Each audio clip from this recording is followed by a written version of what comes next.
ایک زمانہ تھا جب زمین پر ایک انسان ایسا بھی تھا جو خود کو خدا کہتا تھا۔ وہ مصر کا بادشاہ تھا، اس کا نام تھا فرعون۔ وہ کہتا تھا میں تمہارا سب سے بڑا رب ہوں۔ اس کے ایک حکم پر لاکھوں انسان کانپ اٹھتے تھے اور اس کے ایک اشارے پر معصوم بچوں کے گلے کاٹ دیے جاتے تھے۔ بنی اسرائیل کے گھروں میں کوئی خوشی باقی نہ رہی تھی، ماؤں کی گود اجڑتی تھی اور فرعون کے محل میں جشن منایا جاتا تھا، صرف اس خوف سے کہ کہیں بنی اسرائیل میں کوئی ایسا بچہ نہ پیدا ہو جائے جو اس کے تخت کو ہلا ڈالے۔ اور پھر وہی بچہ پیدا ہوا جسے مارنے کا حکم تھا، وہی بچہ دریا کے سپرد کیا گیا اور وہی دریا اسے لے جا کر فرعون کے محل کے دروازے پر رکھ آیا۔ فرعون کی بیوی آسیہ نے کہا اس بچے کو قتل نہ کرو، اس بچے کو قتل نہ کرو، شاید یہ ہماری آنکھوں کی ٹھنڈک بن جائے۔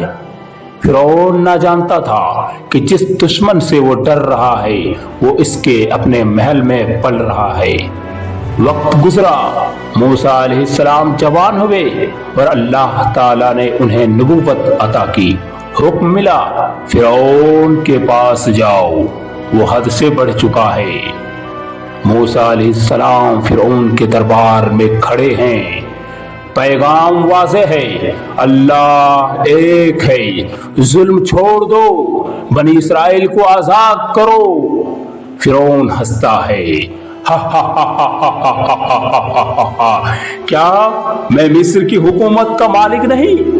کیا یہ نہریں میرے قدموں کے نیچے نہیں بہتی؟ پھر وہ لمحہ آیا، موسیٰ علیہ السلام نے عصا پھینک دیا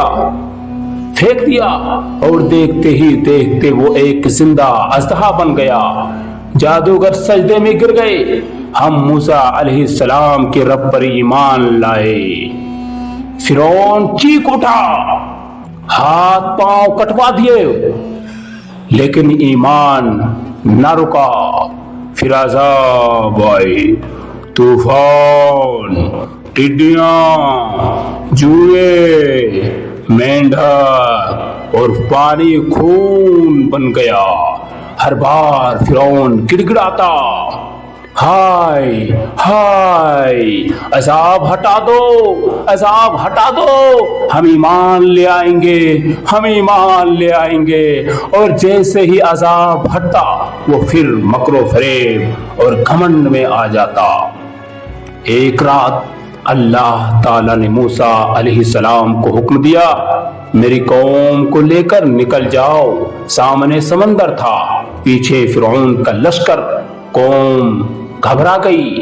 موسیٰ علیہ السلام نے کہا ہرگز نہیں، ہرگز نہیں اے میری قوم، میرا رب میرے ساتھ ہے۔ عصا سمندر پر پڑا، سمندر پھٹ گیا، راستے بن گئے۔